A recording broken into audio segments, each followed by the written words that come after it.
can you explain now? This regarding which I have already written on this Hindenburg report and the bursting of the Adani bubble. An article was already written within 2 days.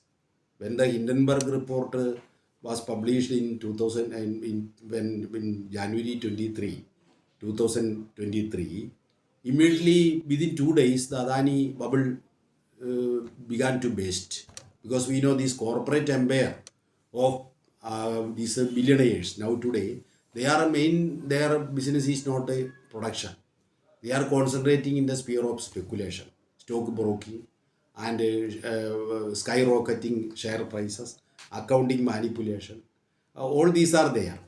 And this what is called then corporate fraud. Everything is there. It is because of this that their share prices are shooting up. For example, we must know that this Hindenburg is a research another institution which is studying on the corporate their accounts and all other things. This how identifying corporate fraud. It's an institution, it's a company, it's an agency. But now what has happened is that when this Hindenburg report came, that research report came, we know that Adani, that should be explained. Adani was a mere commodity. His main business was commodity exchange. In 1988, he started his business as a commodity exchange broker. Adani was a school dropout. He was a school dropout, and he from Gujarat he went to Mumbai. There his first economic experience was getting 10,000 rupees from a Japanese what is called this Japanese trader. From there, this what is called these precious stones that he got a commission. In that way he started. This is the history. But now, when Modi came, and in the when liberalization started in 1995, after 1991, 1990, we got Mudra port. Adani started the Mudra port in Gujarat. When in 2000, 2000, Adani's wealth was actually only 1/500. That means it is more, Ambani's wealth was 500 times than that of Adani in 2020. That was the situation. Now today, under Modi, we know after the Gujarat program and all these things, Adani flourished, and there was close intimacy between Adani and Modi. All these are part of the that Gujarat episode, we know. And according to Forbes magazine, that they estimated that within 10 years of the Modi regime, Adani could increase his wealth by 13 times. 13 times. That was the way in which Adani shot up, and during the period, the close intimacy between Adani and Modi is well known. And when even this Confederation of Indian Industry, there also this Adani had some differences. So Adani came out, and he vibrant Gujarat, this model and many other engagements were there, and even these Indian corporates actually then expressed their apology before Modi also at that time. So Adani showed up. Now, when Modi came to India, I mean Delhi, from Gujarat, he came in the flight of Adani's flight to Delhi to take the charge as Prime Minister. He came in Adani's flight. This is the history. And in 2014, Adani's wealth was only $8 billion. 80 billion. And it shot up to $150 billion. And at one time, Adani became the second biggest, for a small time, second biggest billionaire in the world.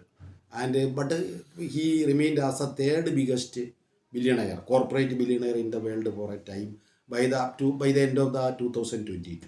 And it was at that time that in January 2023, this thing came, this internal report. Immediately, this Adani's empire collapsed. And now, as per latest report, his position was collapsed to 33.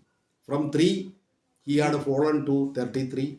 and that is bursting of the bubble because of that market failure, because of the collapse of his share prices. His wealth was it actually declined to $38 billion, something like that at one time. This is his. But at the same time, we must know the wealth appropriated by Adani through this speculative business and other things, he used this for purchasing India's real assets, India's ports, India's airports, India's infrastructure, coal mines, and all are with Adani now. Even though Adani empire has collapsed, the real resources are with Adani. Because the billionaires, the corporates are, while they are remaining in the sphere of speculation, while they amass wealth through speculative business, they will use this money for purchasing real assets. This is the thing. That we must understand. We must see that even though their main business is speculation, financial speculation, real estate, etc., and they are not interested in really productive activities, while remaining in the sphere of speculation, they are actually extracting surplus value, wealth from the real sector. And so they are accumulating real wealth by remaining at the sphere of speculation. Therefore, even if their wealth is collapsing and middle classes are collapsing who are invested in Adani shares are collapsing, Adani is actually, because in 2018-14 his wealth was $80 billion. Now it is $37 billion.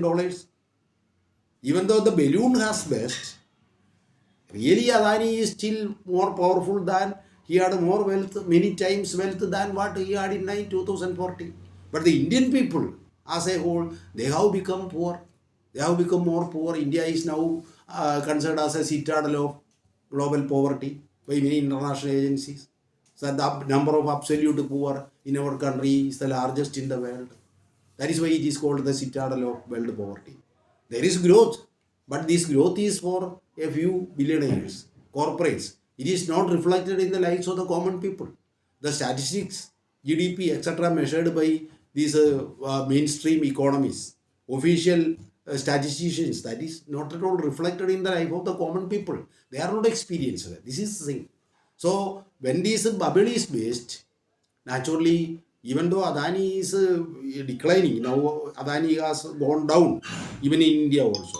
But still we must see that their wealth is still, they are that they are maintaining it, even when this collapse is there. So the burden will be on the people, and the banks are suffering. LIC has suffered. All these are on the people. This is the people are bearing this. This is the situation.